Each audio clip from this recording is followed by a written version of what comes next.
Si vous n'avez pas d'autocuiseur, préparez le meilleur dulce de lèche du monde avec un seul ingrédient. Je commence notre recette en plaçant 3 boîtes de lait concentré dans un moule. Le moule que j'utilise a un trou au centre, et vous pouvez mettre le lait concentré exactement comme je le fais. Au total, les 3 boîtes équivalent à 1 kg 200 g de lait concentré. Après avoir essayé cette recette, vous ne voudrez plus acheter de dulce de lèche au supermarché. J'ai placé la première boîte et maintenant je vais ajouter les autres. Je verse la deuxième boîte de lait concentré dans le moule en m'assurant que tout était bien réparti. Si vous cherchez un dessert délicieux et avec peu d'ingrédients, c'est le choix parfait. Je prépare toujours cette recette lorsque j'organise des déjeuners spéciaux. C'est un dessert irrésistible avec une présentation magnifique et délicieuse. J'ai déjà placé la deuxième boîte et maintenant je vais ajouter la dernière pour compléter la recette. Assurez-vous que le lait concentré s'écoule complètement, car il en reste toujours une bonne quantité dans la boîte. Ne gaspillez rien, il est important de profiter de tout le contenu. Maintenant, nous allons couvrir le moule avec du papier aluminium en le scellant bien pour garantir une cuisson correcte du lait concentré. Cette étape est essentielle car elle aide à créer la texture parfaite du dulce de lèche.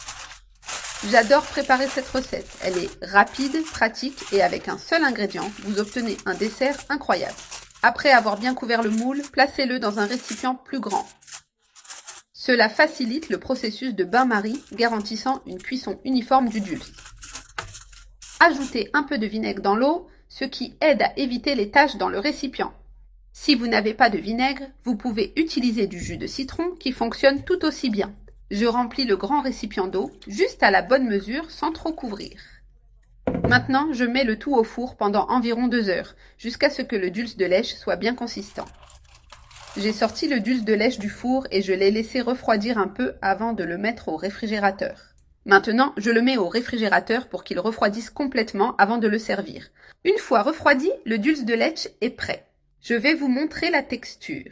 Regardez comment il est, la texture est incroyable et la couleur est parfaite. C'est exactement comme j'aime mon dulce de lèche, crémeux et irrésistible. Regardez à quel point il est doux et facile à tartiner. Quel délice! C'est un dulce de lèche très savoureux avec une texture merveilleuse. Maintenant, je le mets dans un récipient pour le servir. Je remplis le récipient avec ce dulce crémeux. Faire son propre dulce de lèche à la maison est facile, économique et beaucoup plus délicieux. Observez la texture obtenue, très belle avec cet éclat que seul le dulce de lèche fait maison possède. Il a une couleur légèrement foncée, typique du dulce de lèche cuit lentement. C'est tout simplement merveilleux. Je suis complètement amoureuse de ce dulce de lèche.